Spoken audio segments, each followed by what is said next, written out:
Can Prof. Erna, can you just switch your camera on? If it's possible, before you share the screen, and I will introduce you, and then you can continue with your presentation.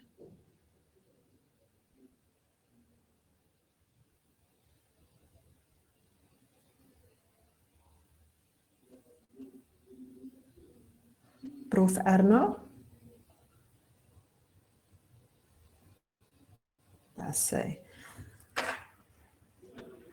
Good afternoon, everyone. In this session, we will have two Pecha Kucha presentations. And with the Pecha Kucha presentation, each of the pair of presenters will get 7 minutes to complete their presentation. It is my pleasure to welcome Prof. Erna Olivier. Prof. Erna is a professor and an ODL-E specialist at UNISA. She supports students to develop into self-directed lifelong learners. Prof. Erna, you can share your screen.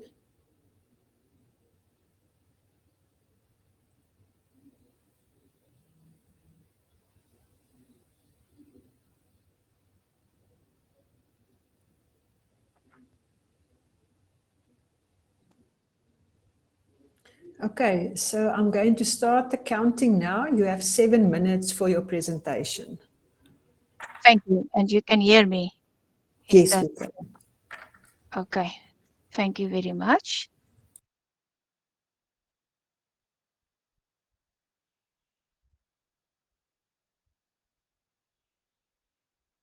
Good afternoon, everyone.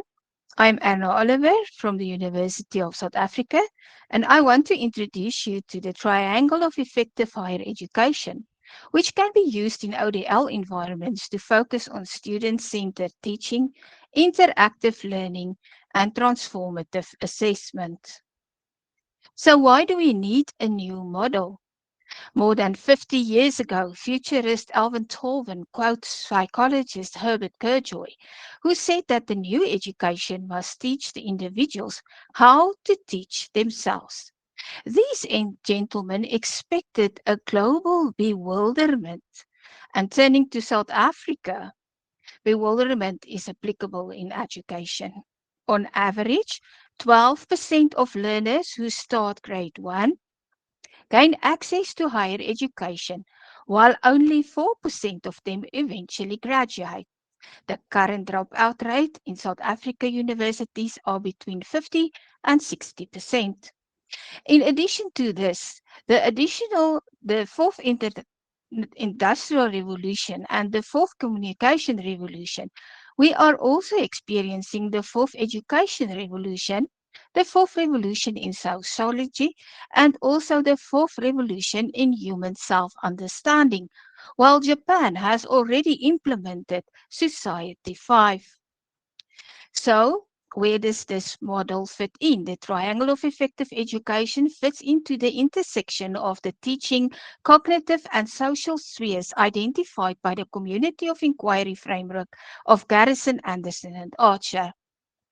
The traditional module of teaching and learning is reworked into a triangle with 3 angles of student-centered teaching, interactive learning as the 2 base pillars linked to the transformative assessment as the culminating pinnacle.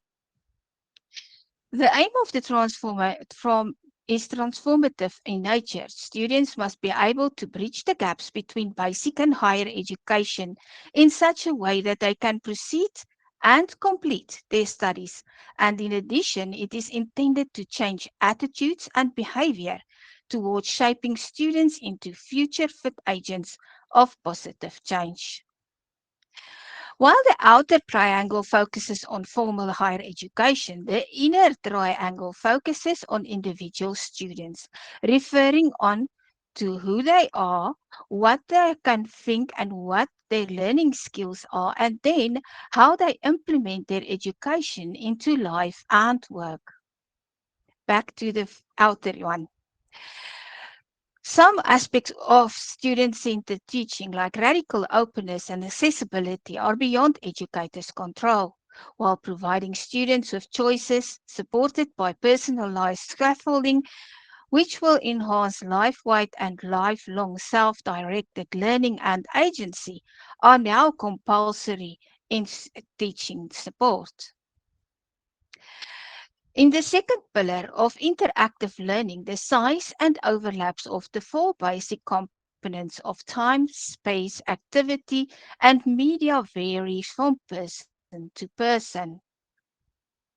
The formal, informal, and non-formal modes of learning are also structured around individual students' unique experiences and their prior learning. This blend of learning caters for combinations of pedagogical approaches, incorporates technology, and filters out academic isolation in distance education. Transformative assessment provides choices and flexibility on how students want to respond to the assessment tasks. It means that there should be no single correct answers and that failure is never a final outcome. It provides opportunities to demonstrate proficiency and competencies gained and measure individual growth and development over a period of time. In addition to the outer academic triangle, the inner triangle is focused on the human part, human growth and development, accommodating all students, from the high-flying birds to the slow-moving elephants and the oddly equipped giraffe-type students. The inner triangle assists students to strengthen behavioral intelligence, enhances how they think and reason, and how they behave, including how successful they are with implementing knowledge, skills, competencies, and change brought about by the educational process. In the first pillar, students discover more about themselves, who they are, and how they can improve their behavioral skills through self awareness and self management on the one hand, and developing useful social awareness and interpersonal relational skills on the other. Cultivating a growth mindset, students are coached, tutored, and mentored to improve and expand their critical thinking skills, logical thinking capabilities, and creative thinking capacity in the second pillar. The pinnacle shows where gaps in foundational education are. Students are guided through short courses in computer and online skills, media and AI literacy, English language competencies, and academic writing, research, and learning skills. The inner triangle starts with a diagnostic testing when students register. All desired outcomes and expected competencies in each of the three categories are measured, and depending on the outcome, each student is declared fully competent or sufficient or in need of compulsory assistance. In order to be certified, all three results must be at least on adequate level. Outstanding results in all three categories will be certified, while adequate results in all three categories can opt in or out of the training course with reassessment provided. Through backward design, the double-sided triangle of effective education aims to decrease first-year dropout rates. The double pillar based triangle will ensure that students do not gain only academic knowledge and skills and competencies, but also have the opportunity to grow into agents of positive change. I thank you.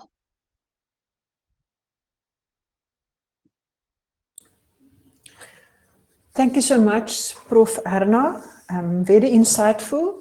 Is there any questions from the audience? We have time for one.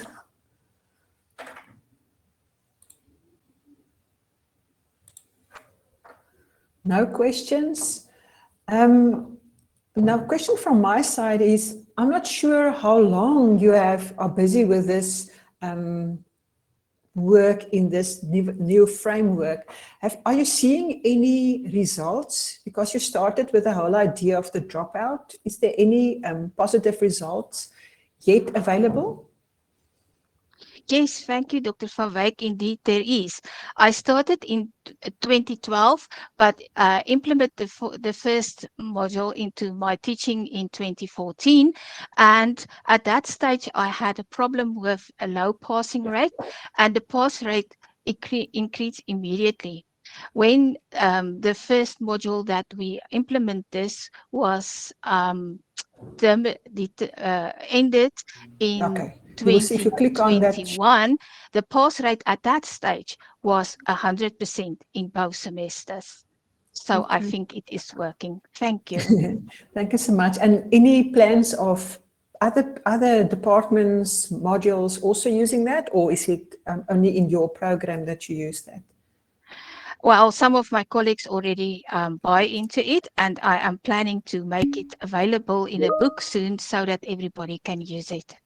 Okay, that sounds exciting. Thank you so much.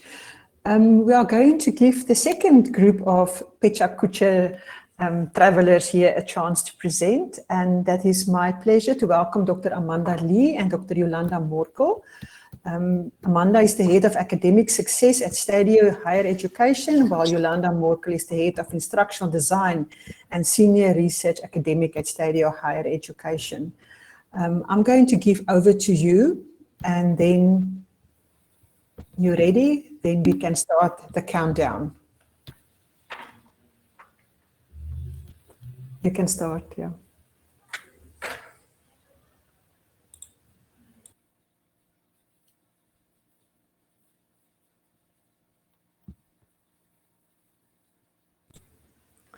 I'm not hearing anything. Sorry, Mandy is going to be starting. Okay. I hope she's audible.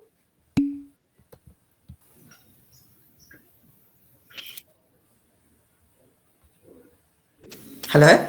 Okay, there we can hear you. All right, I'll start over. Great, thank you so much.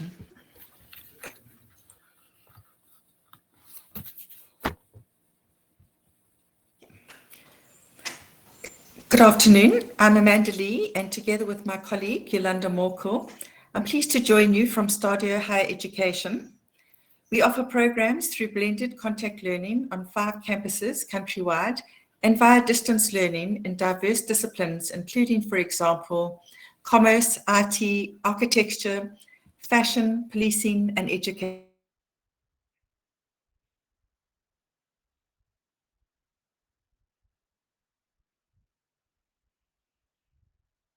Self-determination theory asserts that intrinsic motivation, driven by autonomy, competence, and relatedness, can be enhanced through gamification, which fosters student engagement and promotes academic success. Constructivist learning theory emphasizes that learners build knowledge through experiences and social interaction, promoting active learning, problem solving, and critical thinking. By integrating gamification with self-determination theory, these frameworks help educators create engaging environments that enhance student motivation, participation, and academic success. Gamification in this integrated student induction initiative enhances engagement by turning orientation activities into interactive challenges. By incorporating game elements like points, rewards, and leaderboards, students become more motivated to participate, fostering collaboration, deeper learning, and smoother transitions into the academic environment. To provide an integrated first-year orientation experience for blended contact learning, the Centre for Academic Success at Stadio introduced the Quest for Success, or Q4S, initiative. Comprising 10 challenges on essential but diverse topics, it aims to support students in their transition to higher education. Its cheerful robot mascot, wearing a Stadio striped cape, introduces the 10 challenges or zones. Each zone, 1 per week, is focused on a topic, for example, the LMS, academic integrity, assessment, student rules, the library, etc. For each program, 1 academic module is identified where the Q4S is hosted. For the designated host module, an additional 40-minute session is scheduled weekly to cover Q4S activities. Lecturers or Quest pilots receive centrally produced flight plans, namely materials and activities. In turn, first-year students, referred to as explorers, earn points for participation in collaborative class activities and individual assessment tasks. Teams are capped at 10 members each. Late submissions earn participation points but do not affect the game. Q4S activities are practical, fun group tasks where students compete by campus, program, and individually. Weekly scores and leaderboard updates are shared via the LMS every Friday during the 10-week quest. For the Zone 1 challenge, students were tasked to create A3 posters on paper in class. These posters aim to help new students navigate the Canvas LMS environments. Once uploaded to a discussion on the LMS, students voted for their favorite posters using the like function. For Zone 7, in groups, students created Instagram or TikTok reels on any Stadio student rulebook topic, and then these were uploaded individually to the assignment portal on Canvas. This challenge focuses on accessing student rules in a fun way while helping students to also practice their uploads on the LMS. The Zone 9 challenge is a digital escape room hosted on the LMS to familiarize students with the library. Students complete questions and challenges to unlock rooms, each representing different library resources and services. Interactive puzzles, riddles, and scenario-based questions encourage critical thinking and collaboration as they progress. We used surveys to gather feedback from students. This was after the first round. The students or explorers, the lecturers, the pilots, and the C4AS managers regarding what worked, what did not work so well this time, and what improvements should we make for the next round starting next year. Using thematic analysis, the transcribed feedback was reviewed for common themes and patterns. Pilots and explorers identified several benefits of the Q4S, including learning about the academic year, the student rules, Canvas navigation, and the library. Explorers developed skills like referencing, plagiarism awareness, and communication. Q4S boosted their confidence in Canvas use and self-reflection. The Q4S program encountered several technical and logistical challenges. Poor internet connectivity, especially for large groups, disrupted participation. Pilots struggled with video uploads and managing online tools. Additionally, administrative inefficiencies caused delays in collating and releasing weekly results and attendance data. Pilots faced challenges in covering the required content within the available class time. The heavy workload combined with numerous tasks and activities increased time pressures for both explorers and pilots, ultimately impacting their ability to manage workloads and maintain quality engagement. Quest pilots expressed the need for more structured support and training, noted that miscommunication and last-minute changes created confusion. Some pilots' negativity also affected student motivation, highlighting the need for clearer role definitions, improved pilot tracking, and more comprehensive preparation to foster lecturer and student buy-in. In response to these challenges, in the next round, connectivity issues will be addressed by reviewing and improving Wi-Fi and internet infrastructure on campus. Additionally, automating weekly results and attendance on Canvas will streamline administrative processes, reducing logistical delays and enhancing efficiency. To address time pressures, the Q4S program will be shortened from 10 weeks to 6 weeks, and content and tasks will be reduced to better fit classroom time. This streamlined structure will alleviate workload stress for both students and lecturers, making the program more manageable and improving the overall experience. To better prepare the pilots, more focused and timeous communication will be provided. In addition, targeted support and training will ensure that pilots are better prepared and confident to facilitate the sessions. In conclusion, the Q4S initiative demonstrates the value of self-determination theory, constructivist learning theory, and gamification in boosting student engagement and collaboration. Integrating self-determination theory, constructivist theories, and gamification into an integrated first-year induction program can enhance student success and confidence. Thank you very much for your attention. Thank you so much for the presentation. I love the game-based learning environment, the escape rooms and all of that. So that is just fit my field of interest. But I'm opening up for the audience. Any questions that you have for Dr. Amanda or Dr. Yolanda?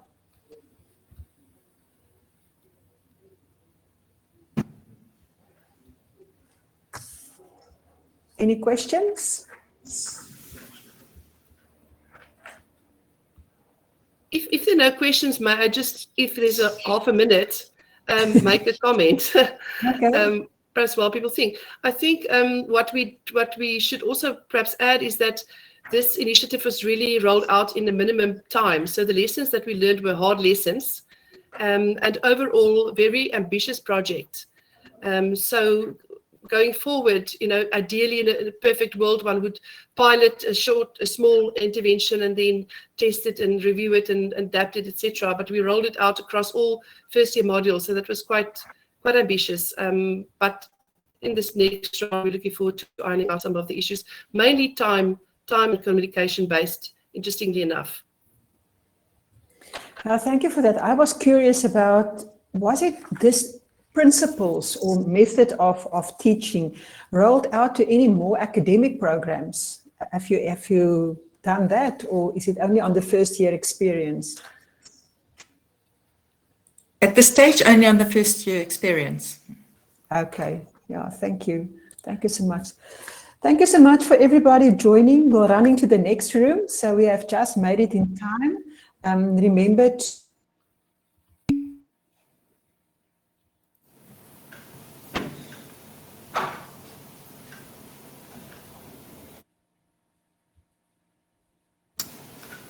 Sounds like Marie was yanked out of the session. See you all in another session. Bye.